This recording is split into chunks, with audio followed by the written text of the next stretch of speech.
Yun guys, ito pala isa sa mga pinakamasarap na tomato ketchup dito. Yung plain na Solel. Yan. Authentic siya. Kamares!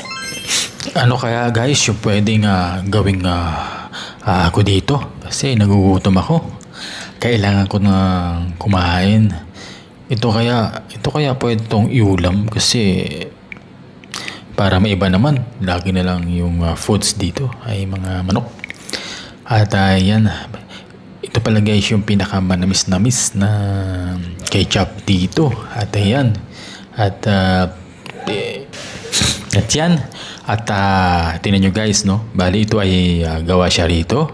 At talagang timpla nito guys, parang ito yung sauce na nilalagay spaghetti. Yung ketchup guys, talagang ito ay kahit saan ginagamit dito. Sa usawan, yan. Naisip ko guys, magsang na lang ako ng kanin para ito yung aking kasi nagutom talaga ako guys. Yan. Yan lang guys yung aking kanin. Ganyan ako kumain ng kanin, konti lang. Diba? Luto na to kasi konting init lang. Yan. So bali yan yung kanin. So kasya guys sa bawat kain ko pala guys, mas marami yung ulam kaysa sa kanin para balance yung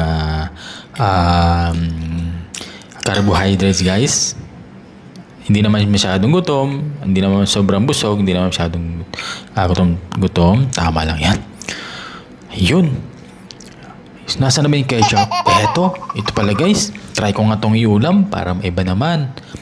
Kasi ito para ka na rin kumain ng manipis na sausawan guys. Pag nilagay mo, iba nga. Ako nga dati yung kabataan, yung walang ulam guys, toyo, bagong, asin lang yung ulam. Ngayon ito, try kong ulamin. Sana ba? Yan. Sausaw ko na rito. Hop. Parang kakaiba naman tong ulamin guys, di ba? Ketchup na ulamin sa kanin. Ano kaya maaari pang ilagay dito? Yun! Ito pala, mayroon ditong eggs sa ham. Pwede na to. Yan, ito talagang pinaka-match na pwedeng sausawan, di ba? Ng ketchup guys. Yan. Solve na ako dito. Ito yung the best na hinahanap ko. So, yan. Ito yung aking uulamin. At lalagyan ko siya ng ketchup. Talagang manamis-namis siya guys. Itong solid ketchup dito guys. Plain solid ketchup. Yan. Sarap niyan. At yan. Here we go. Yan. Taktak na ako ng ketchup para maging sausawan at kakain na din. Kasi talaga ako'y gutom na gutom na. At yun. Ito pala guys. Sharing ko sa inyo guys. Kapag kailangan nyo ng mga simpleng ulam, pwede na yan sausawan. Ketchup. Tomato ketchup guys. Plain Solel. Yan yung isa sa masarap na ketchup. Let's eat na tayo guys. Yan nga pala. Huwag natin yung kalimutan kumain at palagaan yung ating katawan guys. Okay? Ingat lang po sa lahat. Maraming po salamat sa panonood ng aking video. Yun guys. Intro muna tayo. Okay, let's go.